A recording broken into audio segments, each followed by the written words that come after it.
2 दिन की पहले वाली कथा में पूज्य गुरुदेव महाराज जी से एक महिला ने पूछ बैठी, गुरुदेव, मेरी बच्ची की शादी नहीं हो रही है। शादी की बात बनते बनते बिगड़ जाती है, किसी कारण से रिश्ता टूट जाता है, तो मैं अब पूरी तरह हार चुकी हूं मित्रों। तब पूज्य गुरुदेव महाराज जी ने बच्चों की शादी के लिए कुछ अचूक उपाय बताए। तो प्रिय दर्शकों, आपसे निवेदन है कि वीडियो पूरा जरूर देखें, तभी ही आप समझ पाएंगे कि अपने बच्चे की शादी के लिए कौन सी गुप्त उपाय है जो केवल यह उपाय माता ही कर सकती है। उससे पहले मित्रों, आपको बता दूं कि कमेंट में जय श्री राम और जय माता जानकी लिख देना, ताकि आपकी भी अर्जी स्वीकार हो जाए और आपको भी जल्द ही शादी हो जाए। मित्रों, भगवान राम से हमें बहुत कुछ सीख मिलती है। भगवान राम मर्यादा पुरुषोत्तम थे। भगवान राम के जीवन में कई समस्या आया, फिर भी भगवान राम उस समस्या को आसानी से खत्म कर दिए। इस तरह भी यदि किसी भी मनुष्य को उनके जीवन में जब समस्या आती है तो उस समस्या का निदान करना चाहिए, घबराना नहीं चाहिए। मित्रों, यदि आप अपने बच्चे की शादी को लेकर परेशान हैं तो घबराएं नहीं।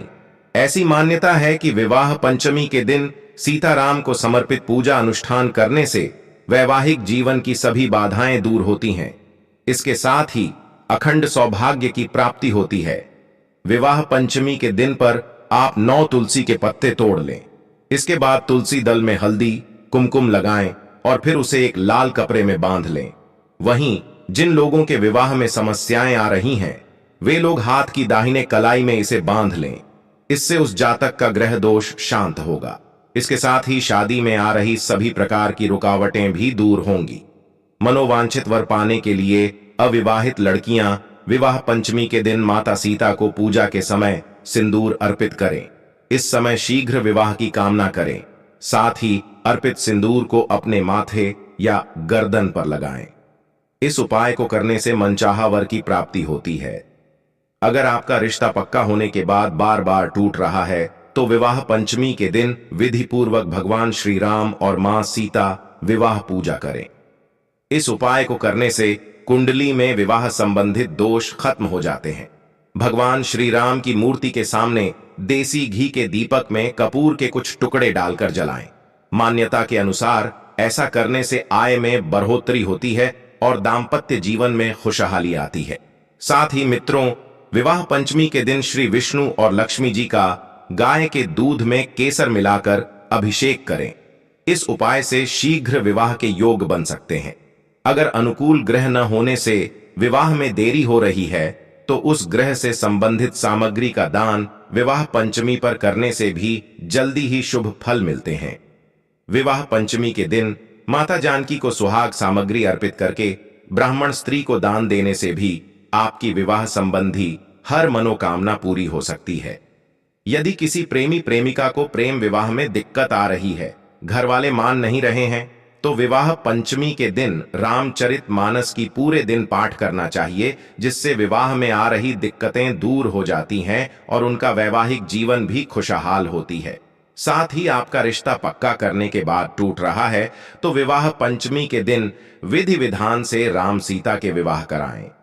संभव हो तो इस दिन व्रत रखकर किसी गरीब या जरूरतमंद कन्या के विवाह में मदद करने का संकल्प लें। साथ ही विवाह पंचमी के दिन गौ माता की सेवा करें। गौ माता को रोटी और गुड़ खिलाने से घर में सुख शांति बनी रहती है। विवाह पंचमी के दिन जो भी पति पत्नी गाय की सेवा करता है तो गाय की सेवा करने से पति पत्नी के बीच संबंध मजबूत होते हैं और संतान सुख की प्राप्ति भी होती है। साथ ही विवाह पंचमी के दिन महिलाएं अपने पति की लंबी उम्र के लिए सिंदूर और नारियल चढ़ाती हैं। इसे खासकर माता सीता को अर्पित किया जाता है, जिससे वैवाहिक जीवन में आ रही समस्याओं का समाधान होता है।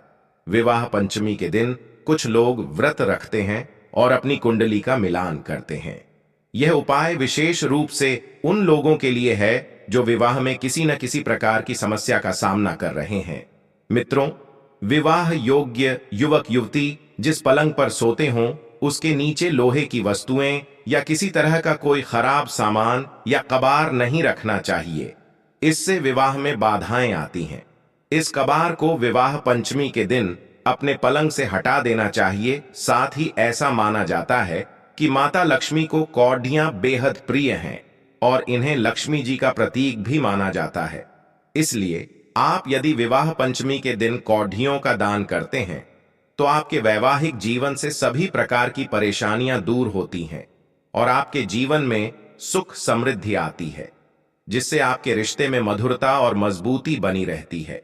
साथ ही यदि किसी लड़की का विवाह नहीं हो पा रहा है, यानी कि रिश्ता जुड़ने के बाद भी बार बार टूट रहा है, तो आपको खिलौने के रूप में किसी भी धातु से बनी पालकी दान करना चाहिए।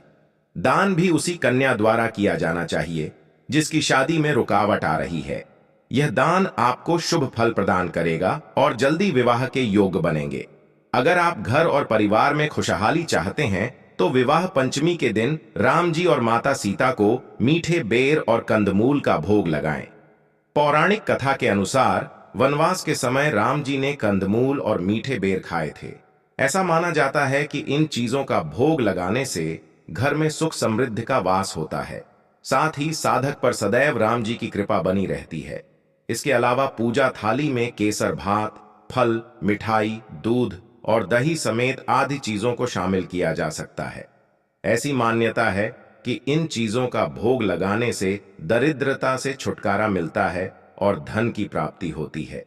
पति पत्नी के बीच मनमुटाव होना आम सी बात है।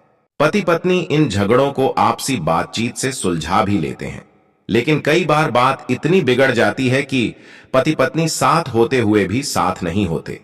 अगर आपके जीवन में भी इस तरह की कोई परेशानी है और आप चाहते हैं कि वैवाहिक जीवन में वापस संतुलन लौट कर आए, तो विवाह पंचमी के दिन आपको सुगंधित फूलों के साथ रात में सीता की पूजा करनी चाहिए।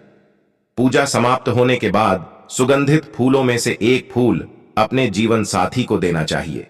यह आसान उपाय आपके वैवाहिक जीवन से जुड़ी बड़ी बड़ी परेशानियों को भी दूर कर सकता है। मित्रों, इसके विपरीत भी कुछ ऐसे काम हैं जो विवाह पंचमी के दिन नहीं करना चाहिए। विवाह पंचमी के दिन मांगलिक कार्य नहीं करने चाहिए। इसके अलावा इस दिन तामसिक भोजन नहीं करना चाहिए। साथ ही इस दिन घर में पत्नी से क्लेश या लड़ाई झगड़ा भी नहीं करना चाहिए। इससे माता लक्ष्मी भी नाराज होती है। धार्मिक मान्यताओं के अनुसार माता सीता को माता लक्ष्मी का ही स्वरूप माना जाता है।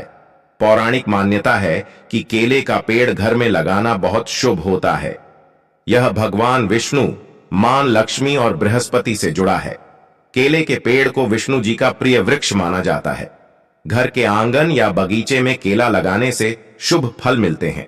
ऐसा माना जाता है कि इससे घर में सुख समृद्धि आती है। विवाह पंचमी पर केले के पेड़ की पूजा करना शुभ माना जाता है। कुछ लोग विवाह पंचमी पर अपनी पुत्री का विवाह नहीं करते हैं। इसका कारण माता सीता और प्रभु श्री राम का संघर्षपूर्ण वैवाहिक जीवन है। लेकिन दूसरी तरफ एक मान्यता यह भी है कि विवाह पंचमी पर माता सीता और प्रभु श्री राम की विशेष कृपा होती है। इसलिए विवाह पंचमी पर कुछ विशेष उपाय करने से वैवाहिक अड़चनें दूर हो जाती हैं। विवाह पंचमी के दिन सुबह जल्दी उठकर स्नान करें। इसके बाद पीले रंग के कपड़े पहनकर केले के पेड़ में पीला सूत बांधें और हल्दी चंदन का तिलक लगाकर फूल चढ़ाएं। धूप बत्ती और घी का दीपक जलाकर श्री राम के मंत्रों का जाप करें। श्री राम विष्णु जी के ही रूप हैं। इस कारण केले के पेड़ की पूजा करते समय लक्ष्मी नारायण का ध्यान करें। इसके बाद अक्षत, पंचामृत, सुपारी, लौंग, इलायची और दीपक जैसी सामग्री भी चढ़ाएं। इसके बाद केले के पेड़ की 21 परिक्रमा लगाकर विवाह से जुड़ी मनोकामना केले के पेड़ के सामने स्पष्ट करें। माना जाता है कि विवाह पंचमी के दिन अपनी राशि के अनुसार कुछ उपाय कर लेने से वैवाहिक जीवन में चल रही प्रॉब्लम्स खत्म हो सकती हैं और मनचाहा वर पाने की कामना भी पूरी हो सकती है। इन उपायों की मदद से ग्रहों की स्थिति भी मजबूत हो सकती है। मेष राशि विवाह पंचमी के दिन मेष राशि की महिलाओं को लाल रंग की चूड़ियां और वस्त्र माता सीता को चढ़ाने चाहिए। वृषभ राशि वालों को विवाह पंचमी के दिन भगवान राम और सीता माता की साथ में पूजा करनी चाहिए। मिथुन राशि विवाह पंचमी के दिन मिथुन राशि वाले हरे रंग की चूड़ियां और वस्त्र माता सीता को अर्पित करें। कर्क राशि इस राशि के जातकों को राम जी को पीले वस्त्र चढ़ाने चाहिए। सिंह राशि वाले राम जी को पीले और सीता माता को गुलाबी रंग के फूल चढ़ाएं। कन्या राशि विवाह पंचमी पर कन्या राशि वालों को श्री सीता चालीसा का पाठ करना चाहिए। तुला राशि, तुला राशि वालों को गुलाबी रंग की चूड़ियां मां सीता को चढ़ानी चाहिए। वृश्चिक राशि, विवाह पंचमी पर वृश्चिक राशि वालों को माता सीता को 16 श्रृंगार का सामान चढ़ाना चाहिए। धनु राशि, धनु राशि वालों को विवाह पंचमी पर भगवान राम जी को गुड़ का भोग लगाना चाहिए।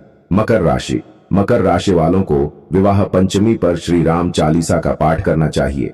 कुंभ राशि, विवाह पंचमी पर कुंभ राशि वालों को मां सीता को खीर का भोग लगाना चाहिए। मीन राशि, मीन राशि वालों को विवाह पंचमी पर श्री सीता चालीसा का पाठ करना चाहिए। प्रिय दर्शकों, आपको यह वीडियो अच्छी लगी तो हमारे चैनल भक्ति सागर को लाइक, शेयर और सब्सक्राइब जरूर करें ताकि हमारे चैनल भक्ति सागर के माध्यम से आपको ज्ञानवर्धक जानकारी मिल सके। धन्यवाद।